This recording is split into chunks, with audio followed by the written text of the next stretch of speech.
छोरी ज्यादा जुबान मत चला वरना जुबान हालत तक बात फेंक दूंगा।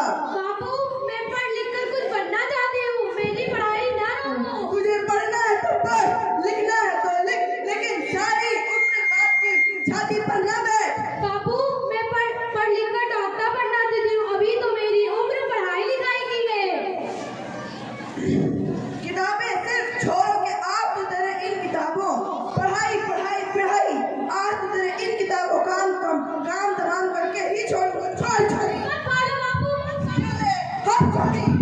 बाबू आपने मेरी इन किताबों को नहीं, मेरी किस्मत फाड़ दी, मेरी किस्मत। किताबें सिर्फ छोरों के हाथ में अच्छी लगती है, छोरों के हाथ में, लड़कियों के हाथ में मेहंदी अच्छी लगती है, मेहंदी। बाबू लड़का और लड़की हमारे दोनों आंखों के समान होते हैं।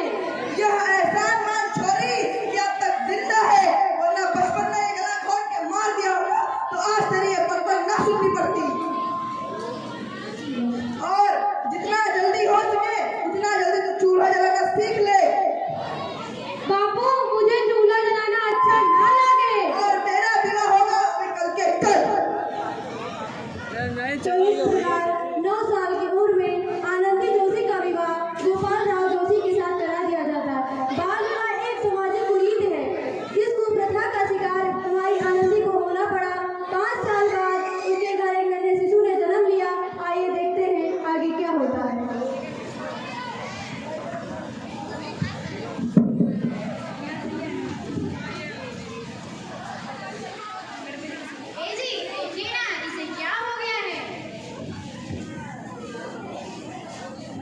अरे इसका माथा तो बहुत गर्म है, लग रहा है इसे बहुत तेज बुखार हो गया है। माधव माधव वैद्य जी को ले आओ।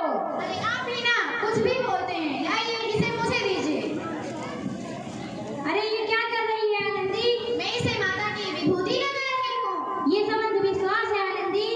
नहीं ये अंधविश्वास नहीं है, देखिए ना इसका माथा भी धीरे धीरे ठंडा हो रहा है और इसका बुखार भी उतर रहा है, देखिए ना। अरे लाइए आप इसे मुझे दीजिए। बेटा ओ देखो तुम्हें तुम्हारी माँ बुला रही है, बेटा आंखें खोलो।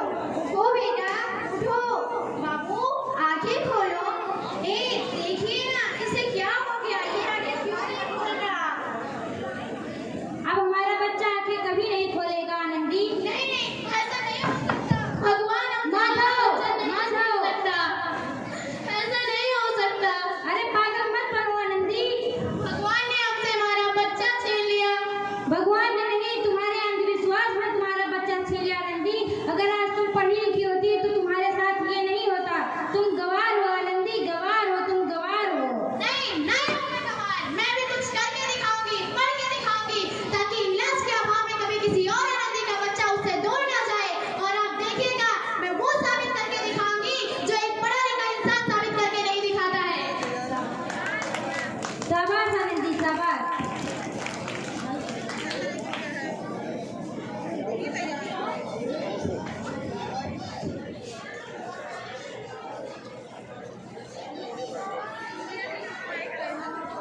शाबाश आनंदी, तुम्हारी 12वीं का रिजल्ट आ गया और तुमने पूरे कॉलेज में टॉप किया है। अच्छा सच?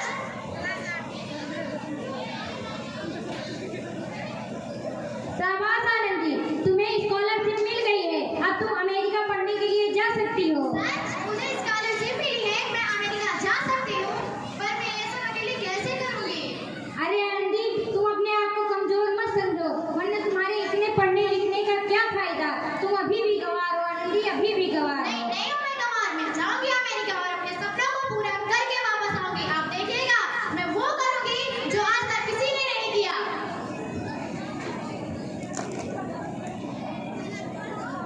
तो इस प्रकार 7 अप्रैल 1883 ईस्वी में आनंदी अमेरिका के पेंसिल्वेनिया के लिए रवाना हुई और उसने खूब कड़ी मेहनत करके अपनी उपाधि को प्राप्त किया। उसने डॉक्टर ऑफ मेडिसिन की उपाधि को प्राप्त किया। वहीं दूसरी तरफ उसके पिता की हालत बहुत ज्यादा खराब हो जाती है। आइए देखते हैं उसके पिता के साथ और क्या होता है। पार्वती लगता है अब मैं नहीं बचूंगा, अब मेरे जाने का समय आ गया।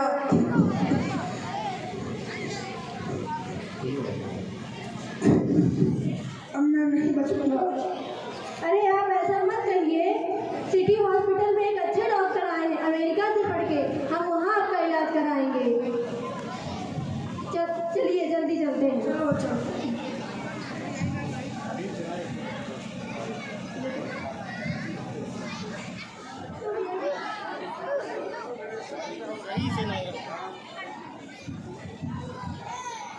इनकी हालत तो बहुत खराब है।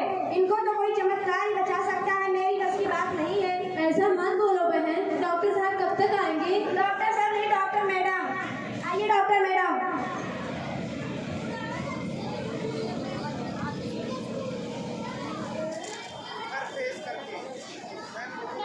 अब आप बिल्कुल ठीक हैं।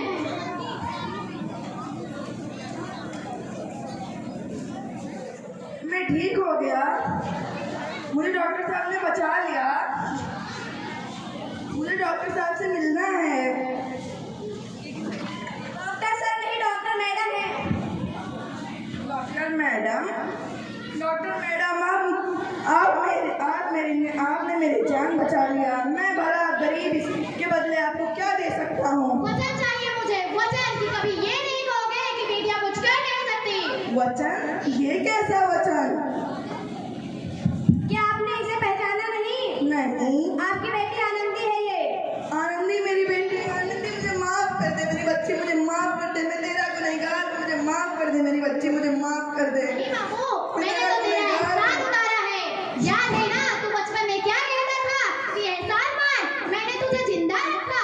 वही एहसान उतारा है बाबू मैंने, वही माफ कर दे, एहसान। मेरी बच्ची मुझे माफ कर दे, मैं तेरा गुनहगार हूँ। नहीं बाबू, मैं वही आनंदी हूँ जिसके बचपन में आप हाथ में लेकर के उसकी सारी जिंदगी काला कर देना चाहते थे। वही आनंदी माफ कर दे, मेरी बच्ची बाबू मुझे माफ कर दे। जिसके लिए आपने चूल्हा और दुल्हन के अलावा कुछ ना सोचा बाबू, कुछ ना। आज तक तूने मुझसे कुछ नहीं मांगा तो सिर्फ बराबरी का था। मेरी बच्ची मुझे माफ कर दे, माफ कर दे बेटी, मैं तेरा गुनहगार हूँ, माफ कर दे। नहीं बाबू, आप ही तो कहते थे ना कि किताबें तो सिर्फ लड़कों के हाथ में अच्छी लगती हैं, लड़कियों के लिए तो सिर्फ चूल्हा और चौका होता है। माफ कर दे मेरी बच्ची, मुझे माफ कर दे। क्या डॉक्टर मैडम आप इन्हें माफ नहीं करेंगी? बाबू